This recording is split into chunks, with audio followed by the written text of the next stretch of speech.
Blue beetle 2023 की अमेरिकी superhero film है। ये डीसी कॉमिक्स के चरित्र ब्लू बीटल पर आधारित है। एंजल मैनुअल सोटो द्वारा निर्देशित और गैरेथ डेन्नेटलकोसर द्वारा लिखित, ये डीसी एक्सटेंडेड यूनिवर्स में 14वीं फिल्म है। ज़ोलो मेरिड्यूना ने रेयस की भूमिका निभाई है, जो हाल ही में कॉलेज से ग्रेजुएट हुआ है, जिसे स्कारब नामक एक प्राचीन विदेशी अवशेष द्वारा गलती से चुने जाने के बाद एक कवच दिया गया है जो उसे महाशक्तियां प्रदान करता है। अब बात करते हैं इस मूवी की कहानी की। मूवी की शुरुआत में दिखाया जाता है कि अंटार्कटिका में कोड इंडस्ट्रीज के सदस्य, इसके सह संस्थापक और सीईओ विक्टोरिया कोड के नेतृत्व में एक प्राचीन विदेशी कलाकृति का पता लगाते हैं जिसे स्कारब के नाम से जाना जाता है। इस बीच जैमे रेयस गोथम लॉ यूनिवर्सिटी से ग्रेजुएट होने के बाद अपने घर पामेरा शहर लौट आता है, लेकिन वापस आके उसे पता चला कि उनका परिवार फाइनेंशियल प्रॉब्लम्स के कारण अपने घर से बेदखल होने वाला है। जैमे की बहन मिलाग्रो उसे विक्टोरिया की हवेली में नौकरी दिलाने में कामयाब होती है। वहां विक्टोरिया और जेनी के बीच बहस हो जाती है। हालांकि जैमे द्वारा विक्टोरिया और उसकी भतीजी जेनी के बीच टकराव रोकने के बाद जैमे और उसकी बहन मिलाग्रो दोनों को निकाल दिया जाता है। जेनी बाद में जैमे को नौकरी के अवसर पर चर्चा करने के लिए अगले दिन कोर्ट टावर पर मिलने के लिए बुलाती है। अगले दिन जेनी को पता चला कि विक्टोरिया अपने one man army cops projects के लिए स्कारब का उपयोग कर रही है। वह स्कारब चुरा लेती है। वो उस स्कारब को एक big belly burger to go box के अंदर छिपा देती है।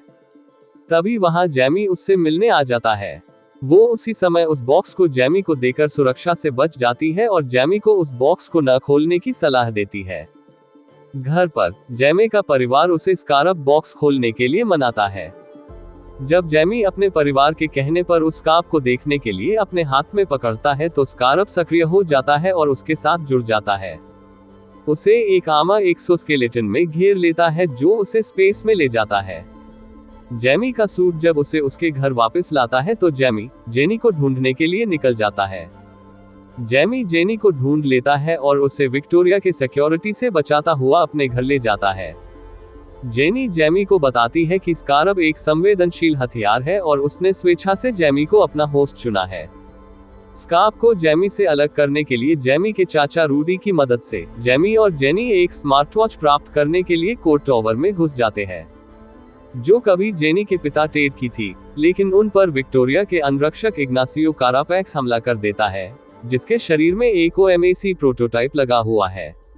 स्कारब, जिसका नाम खाजीदा बताया गया है, अस्थायी रूप से जैमी के शरीर पर कब्जा कर लेता है और कारापैक्स से लड़ता है, लेकिन जैमी उसे कारापैक्स को मारने से मना कर देता है। रूडी और जेनी कारापैक्स को अक्षम करने में मदद करते हैं, फिर जैमी के साथ जेनी के बचपन के घर में भाग जाते हैं। जेनी अपनी गुप्त प्रयोगशाला को सक्रिय करने के लिए टेड की घड़ी का उपयोग करती है और जैमी को बताती है कि टेड यानी कि उसके पिता मूल रूप से ब्लू बीटल नाम के एक सुपरहीरो थे, जिसने रहस्यमय तरीके से गायब होने से पहले अपना जीवन खाजीदा का अध्ययन करते हुए बिताया था और अपनी कंपनी विक्टोरिया के हाथों में छोड़ दिया था। जब उन्होंने देखा कि विक्टोरिया का हेलीकॉप्टर जैमी के घर की ओर उड़ रहा है, तो जैमी खाजीदा को एक्टिव करके अपने परिवार की सुरक्षा के लिए वापस लौट जाता है।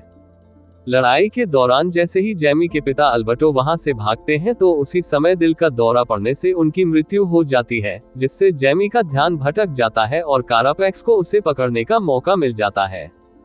जैमी को क्यूबा के पास एक द्वीप के किले में ले जाया जाता है, जहां उसे एक मशीन से बांध दिया जाता है जो खाजीदा से ओएमएसी में जानकारी डाउनलोड करती है। बेहोश होने पर जैमी को उसके पिता अल्बर्टो दिखाई देते हैं, जो उसे ब्लू बीटल के रूप में अपने भाग्य को अपनाने के लिए प्रोत्साहित करते हैं। जैसे ही कारापैक्स का ओएमएसी सूट सक्रिय होता है और अधिक शक्तिशाली रूप में विकसित होता है, जैमी होश में आ जाता है और भाग जाता है। जेनी और जैमी का परिवार द्वीप पर धावा बोलने के लिए टेड के बगशिप और उसके हथियारों के भंडार का उपयोग करते हैं। जैमी अपने परिवार के साथ फिर से मिल जाता है, फिर कारापैक्स का सामना करता है और उससे लड़ता है। खाजीदा द्वारा ओएमएसी प्रयोगों के लिए विक्टोरिया द्वारा कारापैक्स को गुलाम बनाए जाने की यादों को उजागर करने से पहले जैमी ने कारापैक्स को लगभग मार डाला था। सूट जैमी और कारापैक्स को दिखाता है कि कैसे विक्टोरिया के हाथों कारापैक्स की मां की मृत्यु हुई थी, जिसको देखने के बाद जैमी कारापैक्स को छोड़ देता है। कैरापैक्स विक्टोरिया पर हमला करता है और अपनी मां के प्रतिशोध के रूप में अपने OMAC सूट को विस्फोट करने के लिए सेट करता है, जिससे द्वीप खुद को और विक्टोरिया को नष्ट कर देता है। जैसे ही रेयस परिवार द्वीप से भाग जाता है, वे अल्बर्टो का शोक मनाने के लिए समय निकालते हैं। इसके बाद जेनी कोड इंडस्ट्रीज की नई CEO बन जाती है और रेयस परिवार को उनके घर के पुनर्निर्माण में मदद करते हुए नुकसान की भरपाई करने का वादा करती है। उनके पड़ोसी भी रेयस परिवार के घर के अवशेषों के आसपास इकट्ठा होते हैं और सहायता प्रदान करते हैं। जैमी जेनी को उसे कोड एस्टेट तक ले जाने की पेशकश करता है।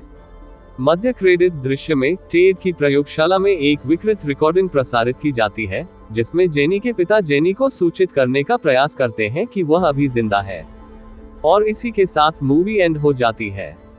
IMDb पर इस मूवी की रेटिंग 5.9 की है। इस मूवी की बात करें तो इसकी स्टोरी नॉर्मल सुपरहीरो मूवी की है। इसमें हमें कॉमेडी और एक्शन कंटेंट एवरेज लेवल का ही देखने को मिलता है। ये मूवी एक बार देखने के लिए बहुत है। मेरे अकॉर्डिंग इसमें कोई खास वाव फैक्टर नहीं है जो एक सुपर हीरो मूवी से एक्सपेक्ट किया जाता है, और न ही इसमें कोई भारी विलन है। मेरे हिसाब से ये एक वन टाइम वॉचेबल मूवी है। तो दोस्तों, मैं उम्मीद करता हूँ आपको ये जानकारी पसंद आई होगी। अगर आपको कहानी पसंद आई तो मेरे चैनल को लाइक एंड सब्सक्राइब करें और अपना सपोर्ट दे। मेरे चैनल पर और भी इंटरेस्टिंग मूवीज के बारे में जानकारियां मिलेंगी, तो सब्सक्राइब करें और एंजॉय करें। जय श्री राम।